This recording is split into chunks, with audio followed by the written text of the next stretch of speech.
ইসলামী দলগুলা vote পায় না কেন? খেয়াল করলে দেখবেন বাংলাদেশের ইসলামী রাজনৈতিক দলগুলার নেতাকর্মীর কোনো অভাব নাই, টাকা পয়সারও কোনো অভাব নাই, শুধু একটা জিনিসের বড়ই অভাব, জনগণের ভোট। কোনো ইসলামী দল তো সেই ব্রিটিশ পিরিয়ড থেকে রাজনীতি করে আসতেছে, এতদিনে অন্তত 10 বার ক্ষমতায় বসার কথা ছিল, কিন্তু একটা নির্বাচনেও জনগণ তাদেরকে ভোট দিয়ে ক্ষমতায় বসায় নাই। আপনি কি জানেন এর কারণ কি? আসলে অনেক কারণ আছে, তবে মেইন কারণ হইল সকল ধরনের মানুষের সমর্থন পাওয়ার জন্য যে সার্বজনীন ও উদার দৃষ্টিভঙ্গি লাগে, সেইটা এই ইসলামী দলগুলোর নাই।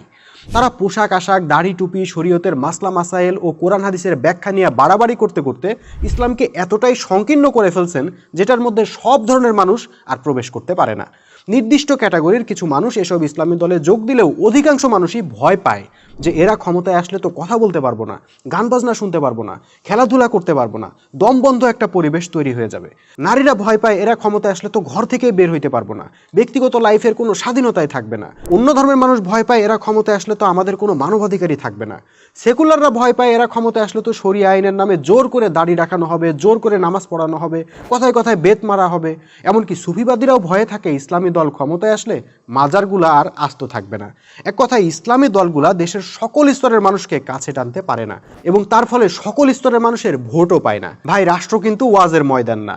ওয়াজ মাহফিলে শুধু একটা নির্দিষ্ট শ্রেণীর লোক আসে, সেটা 10 লক্ষ হোক বা 20 লক্ষ হোক, কিন্তু রাষ্ট্র ভিন্ন জিনিস।